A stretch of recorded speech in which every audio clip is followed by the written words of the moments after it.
안녕하십니까. 정치의 탄생 시간이 돌아왔습니다. 훈재봉입니다. 오늘은 제24회 24번째 시간이 되겠습니다. 지난 시간에 민족이란 무엇인가에 대해서 말씀드렸고, 오늘은 이어서 민족이라는 개념이, 인종이라는 개념이 실제로 구체적으로 법적으로, 법을 통해서 미국의 대법원을 통해서 만들어지는 과정을 살펴보고 그 논리를 한번 살펴보겠습니다. 우리의 민족주의, 그리고 우리가 생각하는 그 인종이란 개념이 과연 어떻게 형성된 것인지 한번 알아보실 수 있는 기회가 된다고 믿습니다. 정치의 탄생 이제 시작하겠습니다.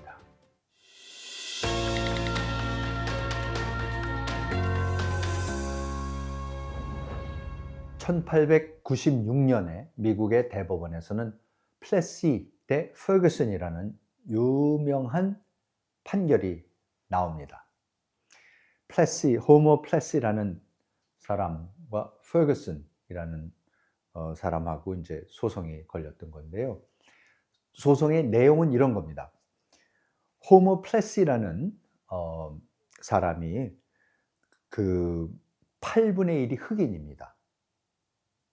그러니까 할머니나 할아버지 때, 어느 외가인지 친가인지 어느 때에 어떤 한 분이 흑인이었던 거죠. 그래서 8분의 1이 흑인입니다. 그런데 이 사람이 그 코빙턴에서 알래바마에 어디 가는 기차표를 삽니다. 근데 그 기차표가 뭐냐면은 그 당시에 미국에서 처음으로 흑백 칸을 나누는 기차 선입니다. 노선이었습니다. 그러니까 앞부분에는 백인만 앉고 뒤에 몇 칸에는 흑인만 앉는 그런 처음으로 인종을 격리했던 그런 노선이었습니다. 그런데 이 사람은 왜 이런 흑인을 차별하느냐라는 시위를 하기 위해서 가서 백인 칸 표를 삽니다. 백인 칸 표를 사서 백인들이 타는 1등 칸에 가서 타고서 기차 여행을 시작을 합니다. 그래서 이 여행을 가다가 손을 들고서 차장이 지나가니까 차장 보고 나 사실은 흑인이야 그럽니다. 그랬더니 흑인이 이 사람을 보고 진짜야? 그래서 진짜다 그랬더니 너 진짜 흑인이면 저 뒤쪽 흑인 칸에 가서 앉아야 돼 그럽니다. 그랬더니 나 거기 흑인 칸에 못 가겠어 라고 이제 거기서 버팁니다. 그랬더니 결국은 중간에 역에서 내려서 경찰이 올라와서 호모 플래시가 체포가 됩니다. 체포가 돼서 그때부터 재판이 시작이 되는 거죠. 근데 지금 말씀드린 부분에서 좀 이상한 거를 느끼셨어야 됩니다. 우선 흑인인데 어떻게 백인들만 타는 1등 칸을 표를 샀겠습니까? 표 판매원이 봤을 거 아니에요. 당신 흑인인데 왜 백인 칸을 살라 그래? 그리고 못 사게 했을 겁니다, 분명히. 근데 문제는 뭐니까 샀죠, 이 사람이. 왜? 겉으로 보기에는 흑인임이 드러나질 않아요. 이 사진에서도 보시면 아시겠지만 그냥 누가 보더라도 백인입니다. 그러니까는 당연히 백인 표를 산 거죠.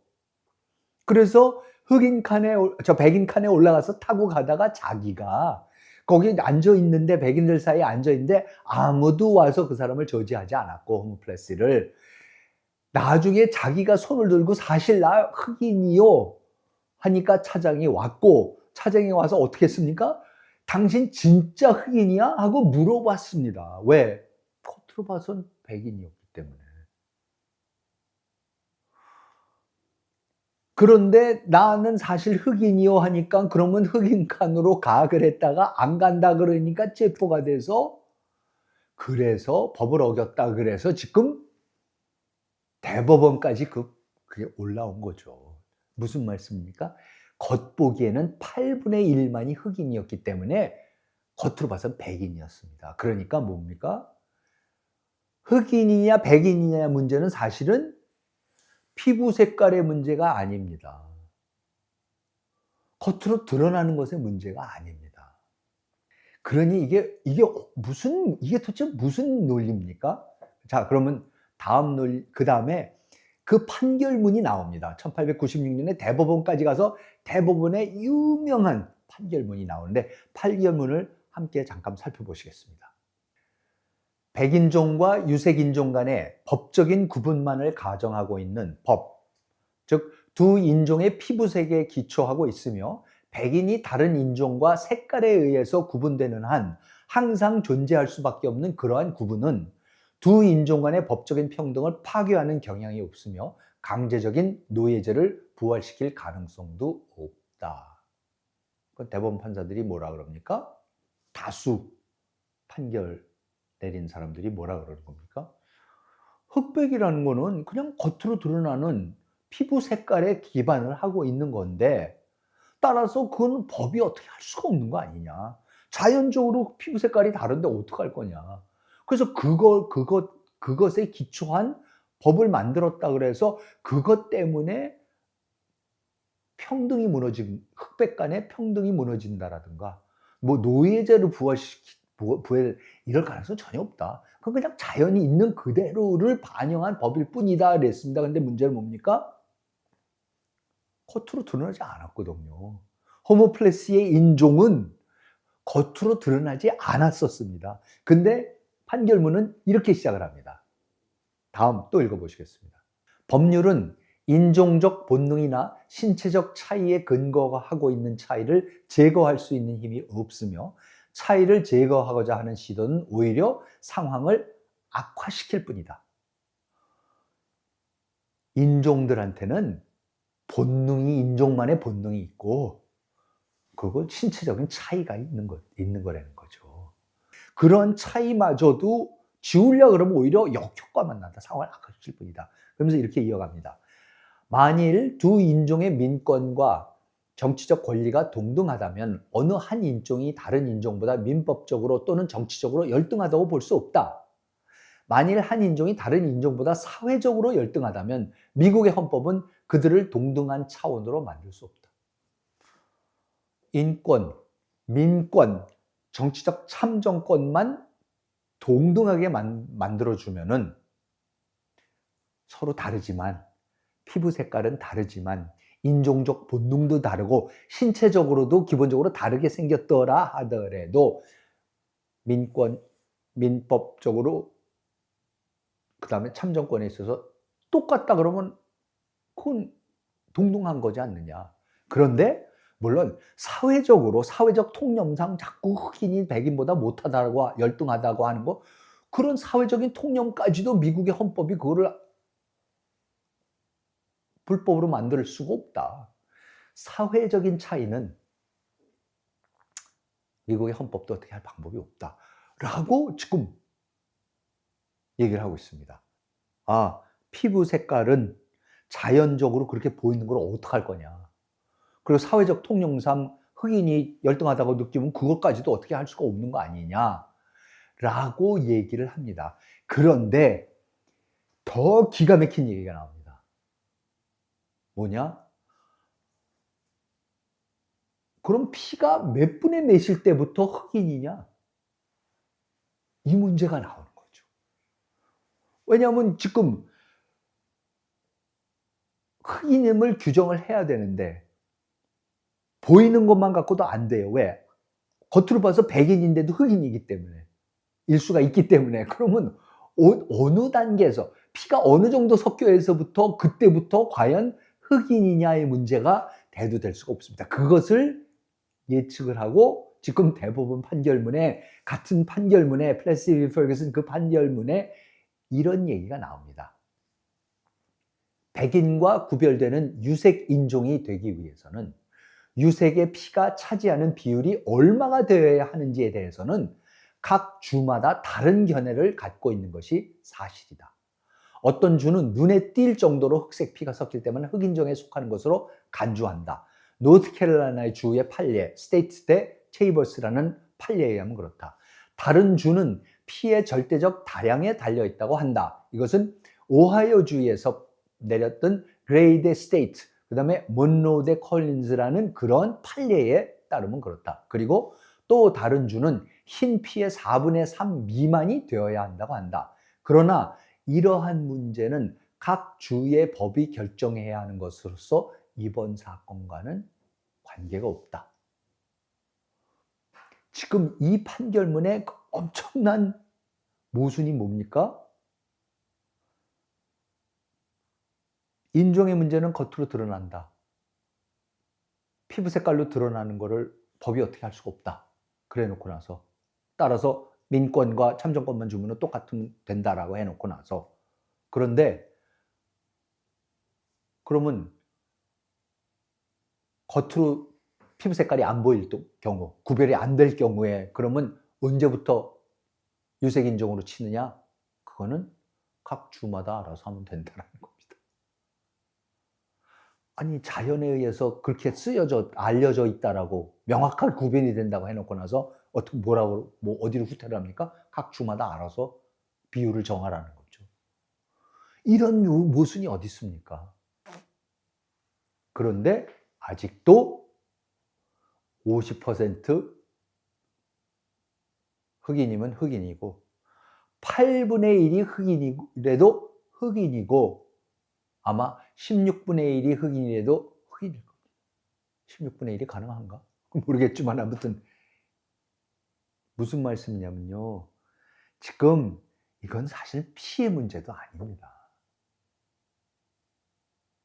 인종이라는 거는요, 이데올로기입니다. 정말로 만들어내는 겁니다.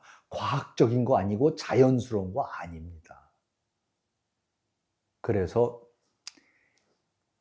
이 판결문이 나오고 나서부터 미국의 짐 크로우 러라는, 짐 크로우 법안이라는 것이 만연하기 시작합니다. 그게 뭐냐면 바로 짐 크로우라는 게 뭡니까? 크로우라는 게 까마귀 아닙니까? 짐 크로우, 흑인, 대표적인 이름, 남자, 흑인, 짐, 크로우, 러, 흑인 차별주의입니다. 아까 말씀드린 대로 기차, 칸, 버스, 좌석, 화장실, 음수대 다 갈라놓고, 학교 갈라놓고. 이게 뭐냐면은 플래시 v 퍼거슨이라는 판례가 만들어 놓은 그 유명한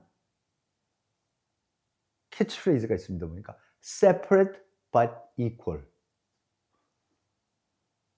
구별하지만, 차별하지만 대등하다. 차별하지만 평등하다? 그게 말이 됩니까? 근데 말이 된다라는 거죠. 따로따로 살자. 우드로 윌슨 대통령이 이 separate but equal, 즉 인종차별주의, 인종은 다르지만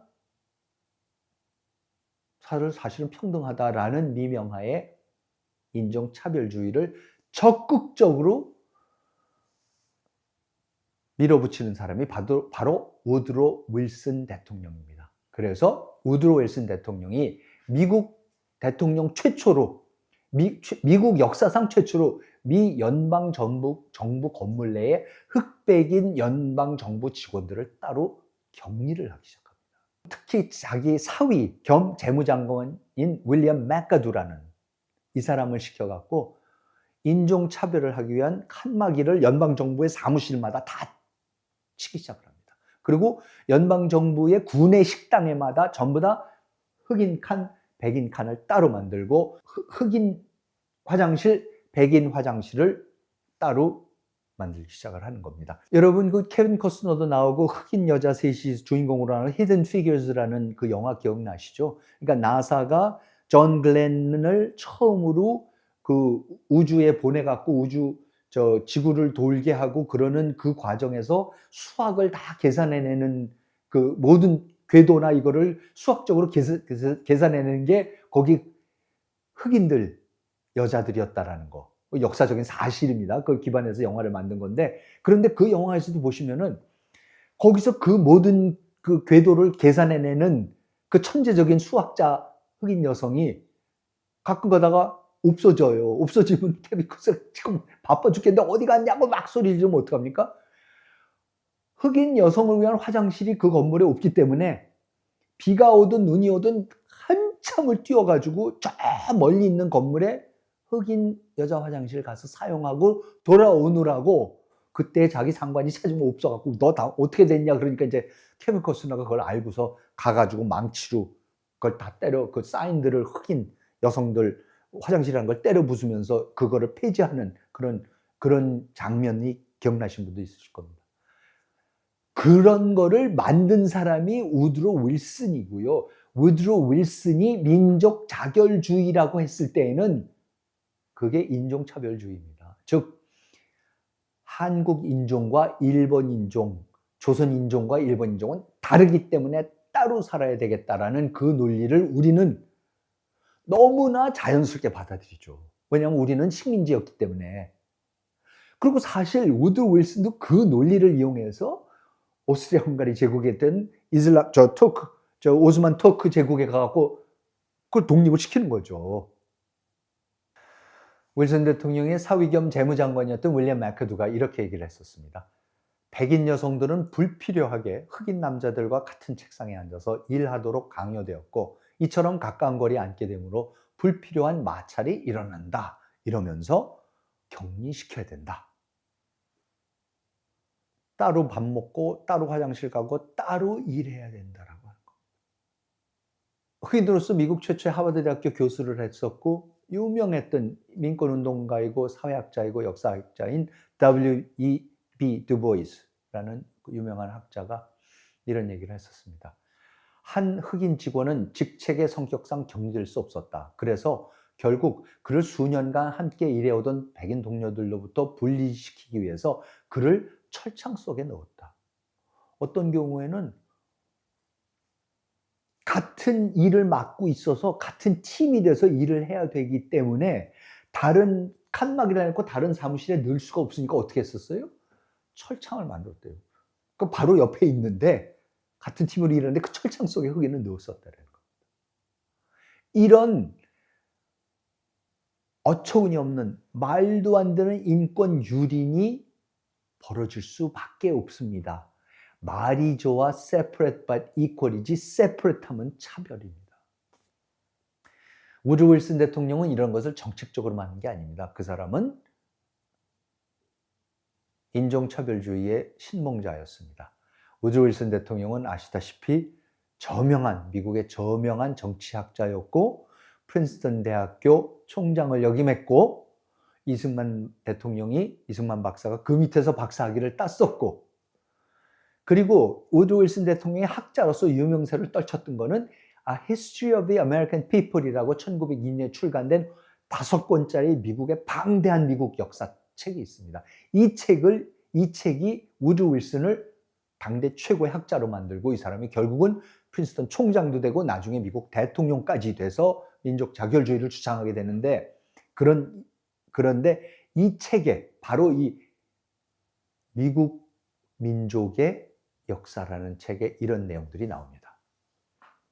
북부인들은 흑인들을 거의 신격화하는 지경에 이르렀고 남부의 백인들을 남부의 흑인들의 발치에 두고자 하였다. 그 결과 남부의 문명은 거의 멸망하기에 이르렀다. 이에 남부의 백인들은 생존의 본능에 따라 법을 자신들의 손에 집어넣기 시작했으며 백색 두건을 뒤집어 쓰고 흰 천으로 몸을 휘감은 자신들의 모습이 과거의 노예들에게 엄청난 공포를 불러일으킨다는 매우 유쾌한 사실을 발견하게 되었다. 흰 천을 걸친 쿠클럭스들이 밤의 어두움 속에서 자신들에게 다가간다는 것을 본 흑인들은 공포의 극치를 맛보게 되었고 그 결과 드디어 위대한 쿠클럭스 클랜, 즉 남부에 보이지 않는 제국이 탄생하게 되었다. 우드로 윌슨의 공식적인 대표적인 역사 저술에 나오는 내용입니다. KKK단, 우리가 알고 있는 그 쿠클럭스 클랜은요, 그냥 남부의 일부 사람들이 약간 이상한 사람들이 극단적인 인종차별주의들이 하던 그런 일이 아닙니다. 미국의 주류인, 미국 최고의 지식인이고 미국의 대통령이었던 사람이 남부라는 것이 북군이 들어와서 남부의 문화를 말살시키고 흑인들 말을 잘 우대를 하고 있는데 그 와중에 결국은 남부에서 자체적으로 이래서는 안 되겠다 하고 떨치고 일어나서 그 흑인들을 결국은 다시 기고만장하지 못하게 흑인들을 찍어 누르고 다시 백인들만의 세상을 만들어가는 위대한 역사적인 과업을 성취하는 데 앞장선 것이 바로 KKK가 아니다, 쿠클럭스 클랜이다라고 공식적으로 서술을 하고 있습니다. 우드로 윌슨 대통령은요, 미국의 존스 홉킨스 대학을 나왔습니다. 존스 홉킨스 대학에서 박사학위를 했습니다. 저도 존스 홉킨스 대학을 나왔기 때문에 사실 어떻게 보면 저의 선배라고도 할 수 있는데, 우드로 윌슨이 존스 홉킨스를 다닐 때 가장 절친했던 친구들이 있습니다. 윌리엄 그리피스라는 친구와 토머스 딕슨이라는 친구였습니다. 이렇게 셋이서 같이 수업을 듣고 같은 단짝들이었었습니다. 자, 그런데 이 셋이, 우드로 윌슨은 프린스턴 대학 총장을 역임하고 미국의 대통령이 됩니다. D.W. 그리피스는요, 누구입니까? 미국의 영화의 아버지라고 불리는 사람입니다. 그리고 세 번째가 토머스 딕슨인데, 이 사람은 나중에 유명한 목사가 돼서 뉴욕에 가서 당대 최고의 유명한 목사가 돼서 베스트셀러들을 씁니다. 그래서 뭐 요즘 켈러, 팀 켈러 뭐 이런 목사가 되겠죠. 그런 식의 목사겠죠. 그런데 이 사람은 레퍼드 스팟라는 유명한, 그러니까 표범의 반점들이라는 유명한 소설을 씁니다. 그 소설을 쓰는데 이 소설이 베스트셀러가 됩니다. 근데 그 베스트셀러가 된 이 소설이 뭐냐면 쿠클럭스 클랜에 대한 얘기입니다. 쿠클럭스 클랜이 어떻게 남북전쟁을 위해서 초토화가 돼갖고 북군의 점령하에 식민지로 전락했던 남부가 다시 백인들의 사회로 부상하게 되는지, 다시 잿더미 속에서 불사조같이 일어나게 되는지, 그 역할을 쿠클럭스 클랜이 어떻게 하는지를 소설로 쓴 겁니다. 그리고 그 소설이 밀리언셀러가 됩니다.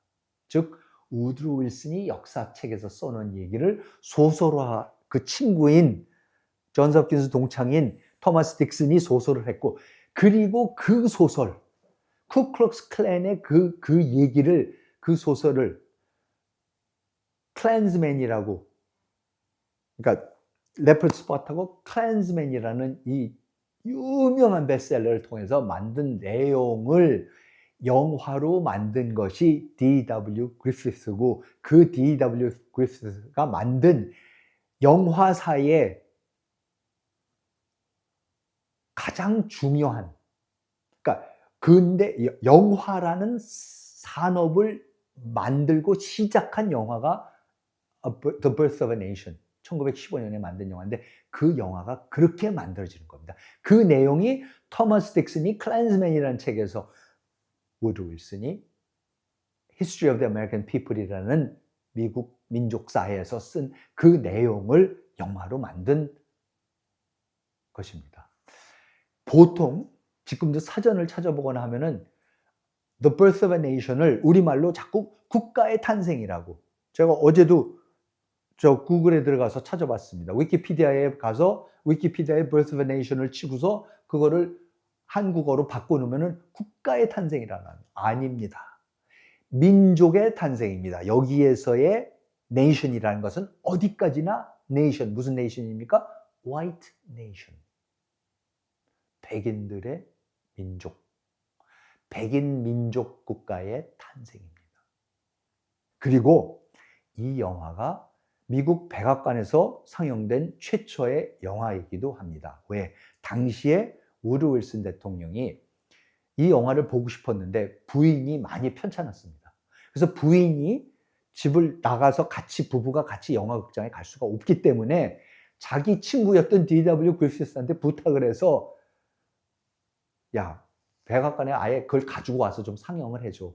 영상이랑 모든 걸 가져와. 그래서 D.W. 그리피스가 백악관에 와서 그 영화를 상영을 했습니다. 그래서 백악관에서 상영된 최초의 영화입니다. 그 영화를 보고서 영화가 딱 끝났을 순간에 우드로 윌슨이 벌떡 일어나서 이랬답니다. 야, 마치 번개로 역사를 쓰는 것 같다. It is like writing history with lightning.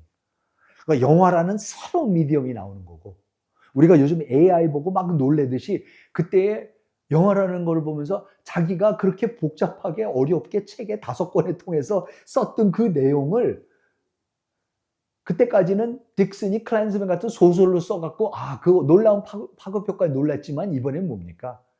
그거를 그냥 눈에 보이는 이 영상이라는 거를 통해서 영화라는 통해서 담아내는 걸 보고 윌슨이 정말 기절초풍을 한 거죠. 너무너무나 놀랍다. 이거는 역사, 맞아. 영화가 역사책보다 낫다. 사실 그렇지 않습니까? 우리 사회에서도 연속극, 사극, 영화가 역사책보다 훨씬 낫습니다. 사실이 아닌 가짜 역사도 연속극, 유명한 영화에서 한번 히트친 영화에서 나오면 그냥 그게 사실인 줄 압니다. 그런 일이 미국, 그러니까 영화사 최초의 대작이었던 Birth of a Nation이 백악관에서 최초로 상영됐을 때 그때의 우드로 윌슨이 놀랬던 것이 바로 그겁니다.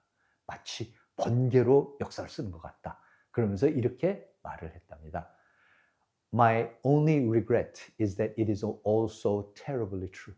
참 안 된 일이지만 이 모든 것은 절대적으로 사실이다. 정말로 그렇게 해서 쿠클럭스클랜이 일어나서 남부를 백인 우월주의를 살려냈다라고 우드로 윌슨이 믿었다는 것을 명확하게 보여주는 겁니다. Birth of a Nation이라는 영화 자체는 민족의 탄생이라는 영화는 이런 겁니다. 남북전쟁으로 같이 두 집안이 있었는데 이 두 집안의 젊은 아들들이 같이 미국 육사에 들어갑니다. 미 육군사관학교에 들어가서 미 육군사관학교에 있을 때에는 같은 정말 동기들로서 그렇죠?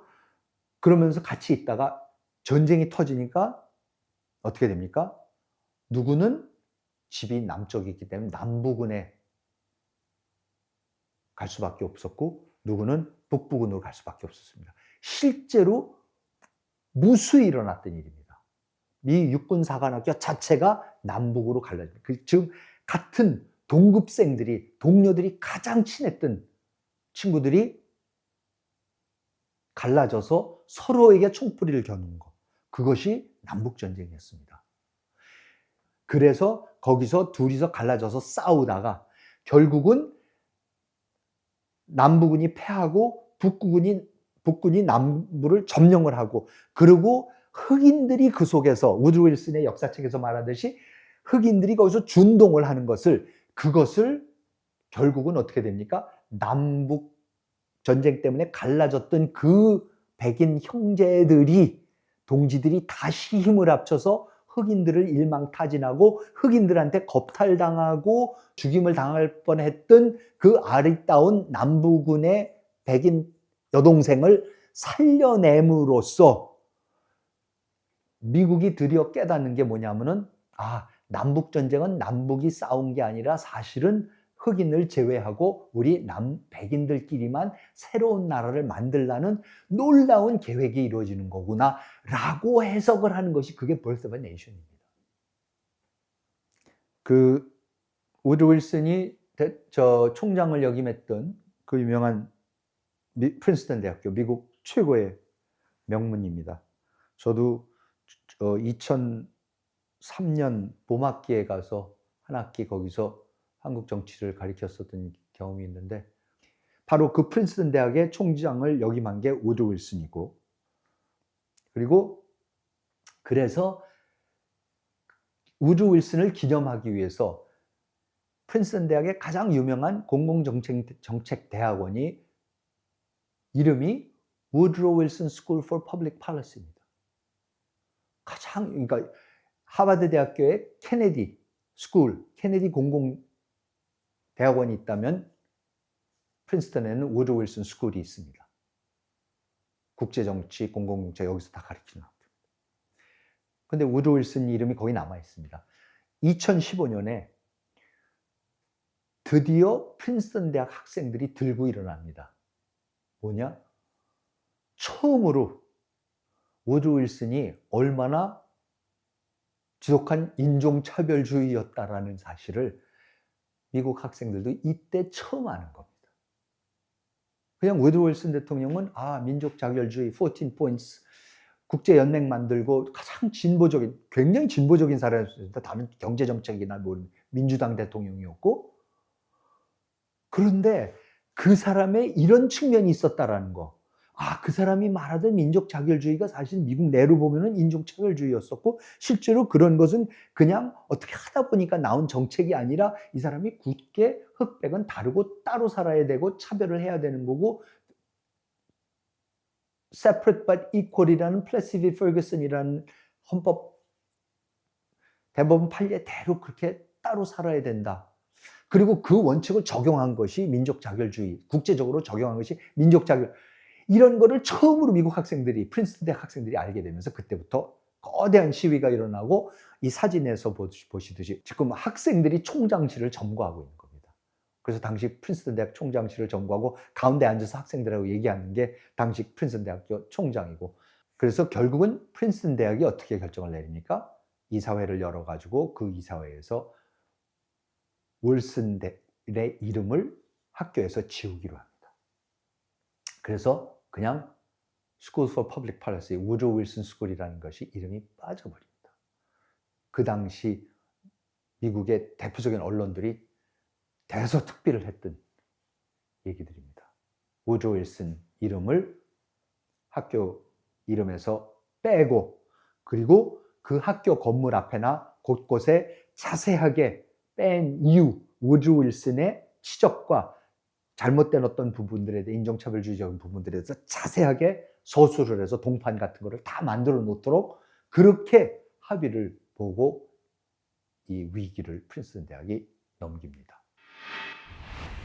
법률방송이 출간하는 시사교양지 법치와 자유 2025년 겨울호가 최근에 출간되었습니다.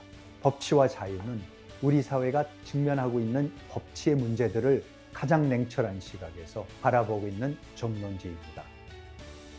2026년 대한민국의 오늘을 가장 정확하게 깊이 있게 읽어볼 수 있는 법치와 자유를 만나보시기 바랍니다. 이제는 온라인으로도 편하게 읽어보실 수 있습니다.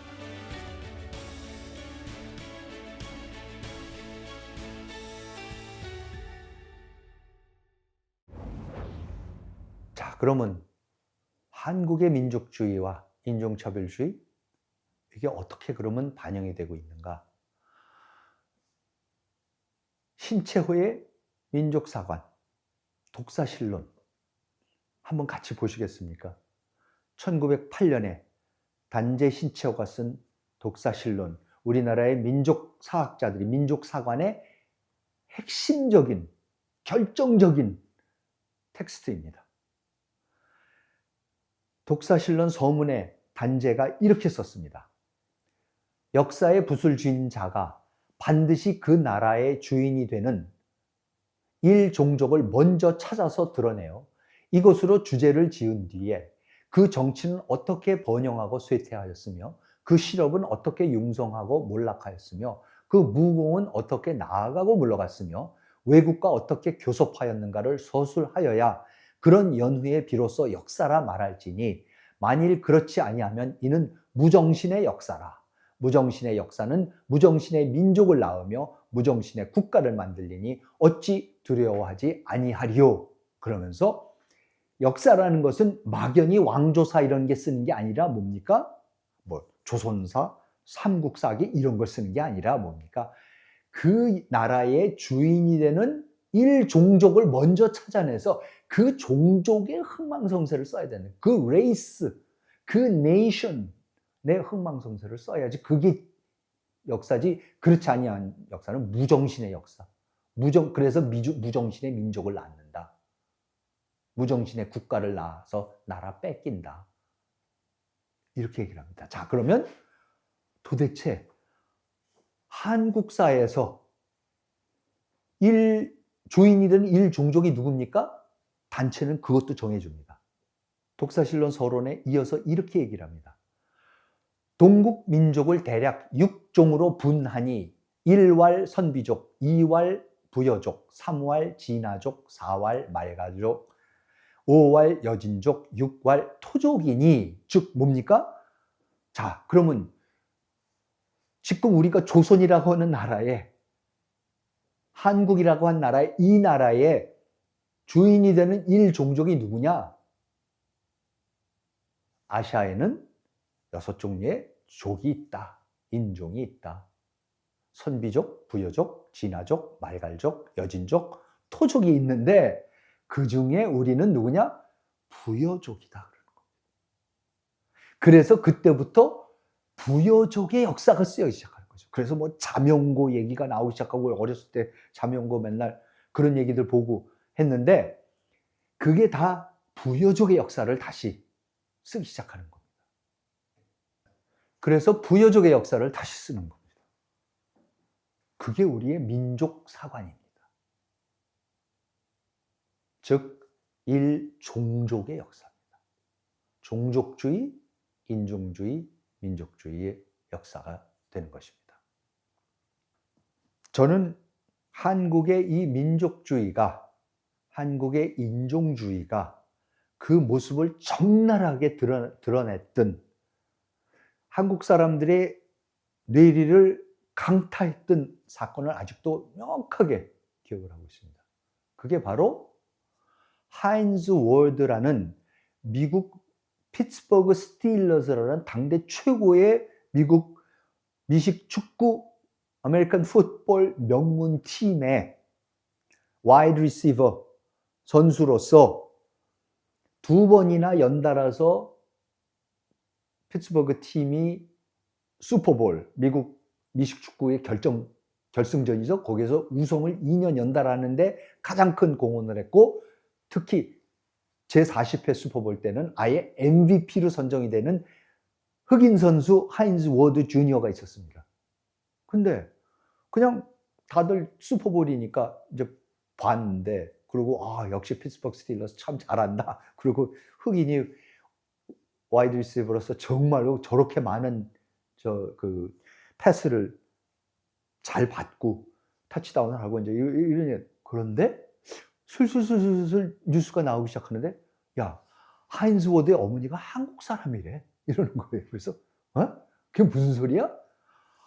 그런데 이제 점점 한국 기자들이 그걸 파내기 시작해갖고, 나중에 근데 얘기가 나오기 시작하니까 알고 보니까 하인즈 워드가 1976년 3월 8일 서울에서 태어났고, 어머니는 김영희 씨라는 한국 여자분이고, 아버지가 미군으로 한국의 8군에 나와 있던 하인즈 워드 시니어였습니다. 그래서 둘이서 결혼을 해갖고 낳은 아들이 그 하인즈 워드 주니어입니다. 그리고 이 하인즈 워드 주니어가 슈퍼볼 MVP가 된 겁니다. 자, 그러면 한국에서 그 당시까지만 하면은 사실 하인즈 워드는 뭡니까? 호녀라, 튀기. 한국 사람입니까? 글쎄요. 한국에서 그때에 저는 약간 망설였던 거를 느꼈어요. 야, 이거 한국 사람은 받아들여 말어. 원래 같았으면 아니거든. 흑인 튀긴데 뭘 받아들여. 근데 어떡합니까? 어떻게 슈퍼볼 MVP를 놓칩니까? 한국 사람이지. 그래서 한국 사람도 받아들여주죠.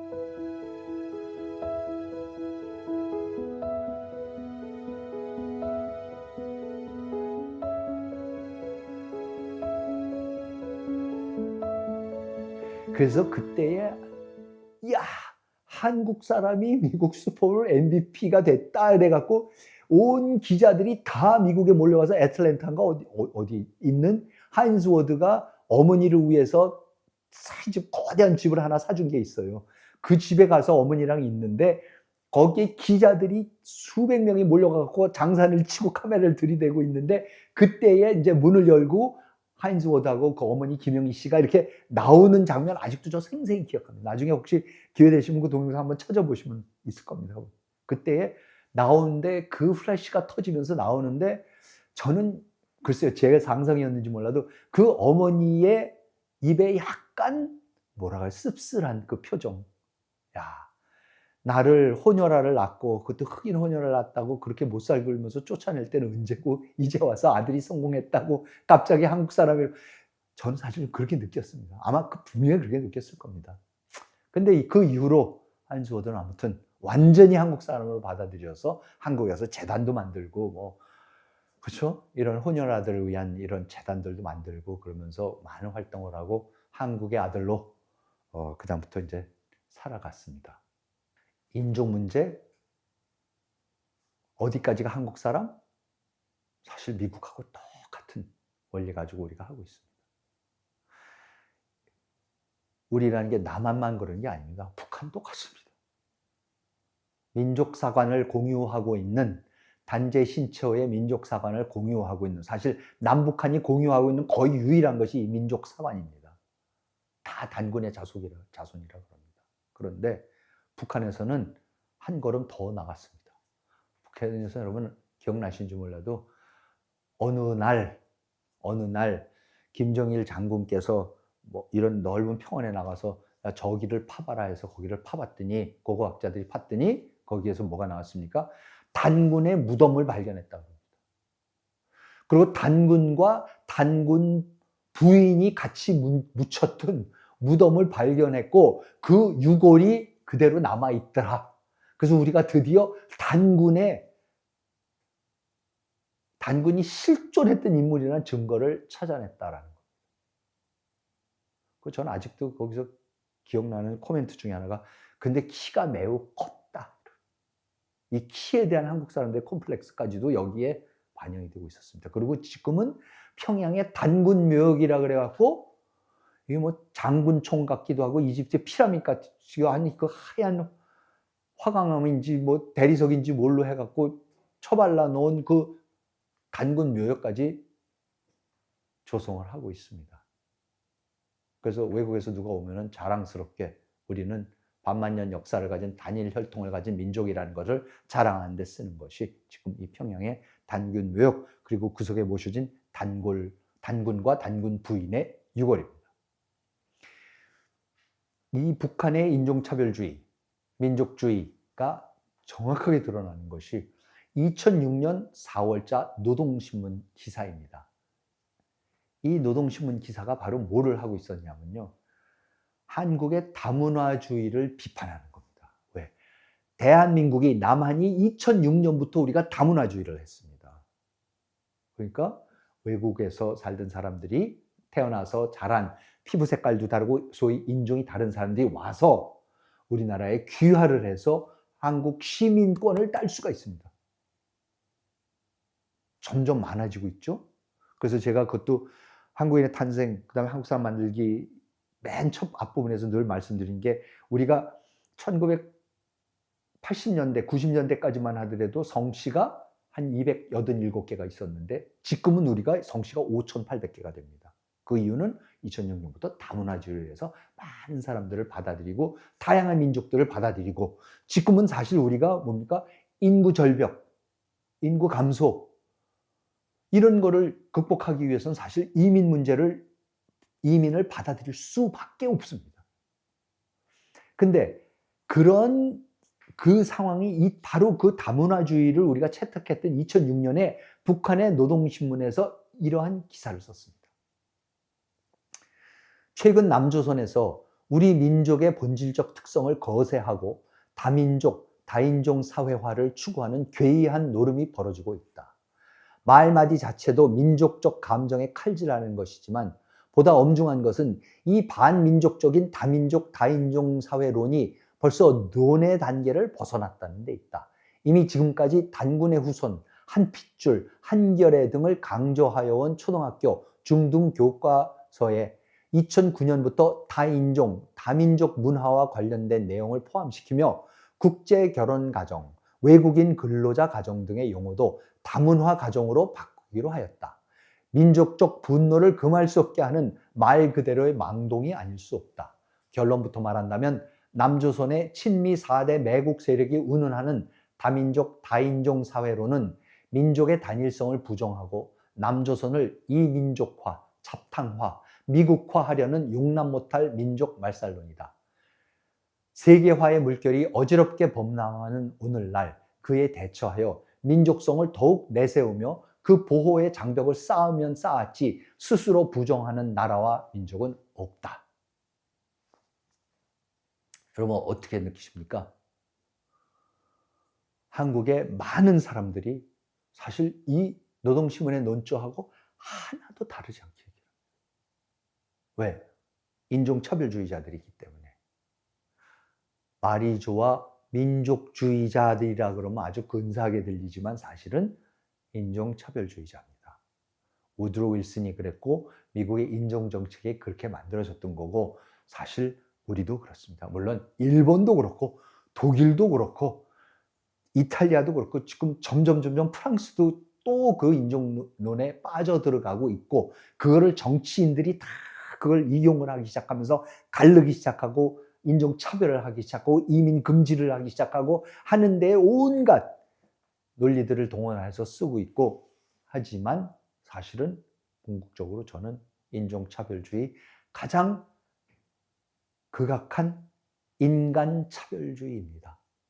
사람을 신분으로 나누고 지역, 지방색으로 나누고 경제 수준, 계급으로 나누고 여러 방식으로 인간은 서로를 나누면서 악랄하게 상대방을 억누르고 착취하는 게 그게 인간의 본성이고 인간이 근본적으로 사회를 구성하면서 만들어 온 모습입니다. 근데 그 중에서도 인종차별주의는 정말로 악랄합니다. 미국이 만들어서 나치가 그대로 배워가서 독일이 그대로 배워가서 독일에서 사용을 해서 그걸 이용해서 수백 년간, 수천 년간 자기네들 곁에서 같이 살았던 유대인들을 갑자기 이민족이라 그래서 학살을 하기 시작해서 600만 명을 죽이고 같은 독일 사람이었던 아인슈타인부터 시작해서 칼 포퍼, 한나 아렌트, 유명했던 철학자, 과학자 모든 사람들을 다 해외로 추방을 하고 아니면은 아우슈비츠에서 죽이고 하는 그 만행을 저질렀던 것도 다 민족의 이름으로, 인종의 이름으로 그랬습니다. 굉장히 위험합니다. 굉장히 위험한 개념입니다. 물론 민족주의 우리한테 헤아릴 수 없는 긍정적인 역할을 해줬습니다. 나라 뺏기고 전 세계로 흩어졌고 말이 달라지고 종교 달라지고 이념도 달라지기 시작했던 이 한국 사람들이 전부 다 우리가 그래도 하나다 할 수 있는 게 왜 우리가 하나냐? 피를 나눈 같은 민족이기 때문에 그랬다. 그래서 여태까지 어떻게 보면 진짜 나라 없는데도 이 공동체를 유지해왔던 것. 그래서 그 민족주의가 이렇게 강한 겁니다. 그 민족주의 때문에 외국 물건을 안 사고 국산품을 사주자 그러면서 오늘의 우리나라 대기업들이, 큰 기업들이 클 수가 있었고 한국에서 만들어낸 제품들이 세계적으로 우수하게 된 것도 사실은 경제적 민족주의 때문에 그랬던 측면이 강합니다. 그런 긍정적인 측면을 부정하는 게 아닙니다. 사실은 부정하지 않고 그런 긍정적인 측면이 있다는 거 우리가 너무나도 잘 알고 있기 때문에 이 민족주의의 문제가 그만큼 더 어렵고 더 고통스러운 겁니다. 왜? 그 어두운 면이 어떤 거라는 것을 우리가 알게 되는 순간, 그리고 지금 내내 말씀드렸던 것만큼 미국이 됐든 어디를 가든 이 민족주의가 무서운 측면이 있습니다. 그거를 우리가 알고서 그 사이에서 균형을 잡아야 됩니다. 모든 이념이 다 그렇고 모든 사상이 다 그렇듯이 민족주의가 과연 어떤 역할을 하고 있는 것인지, 그것이 어디까지 긍정적인 역할을 하는 것이고 언제 어디서부터선가는 이건 부정적인 것이다라는 것을 우리가 그 경계를 그을 줄 아는 그러한 토론을 하고 그러한 지식을 습득하고 하면서 정책의 문제가 됐든 모든 차원에서 철학의 문제, 사상의 문제, 우리의 정체성에 대한 문제, 우리의 미래에 대한 문제를 논해 나가야지만 그것이 제대로 된 나라와 민족일 것이라고 저는 생각합니다. 네, 지금까지 민족의 탄생, 인종의 탄생, 민족주의라는 것은 어떻게 만들어진 개념이고 그 논리적 구조는 뭐고 미국에서는 예를 들어서 대법원 판결을 통해서 어떻게 만들어졌고 영화를 통해서 어떻게 전수가 됐고 그리고 그런 것이 우리 사회에서는 어떻게 투영이 되고 있는지 살펴봤습니다. 한국 정치에 결정적인 역할을 하는 민족주의 그리고 그 민족주의의 핵심 민족이 뭔지 우리가 알아야만 됩니다. 정치의 탄생, 오늘은 이만 마치도록 하겠습니다. 다음 시간에 다시 찾아뵙겠습니다. 시청해 주셔서 감사합니다.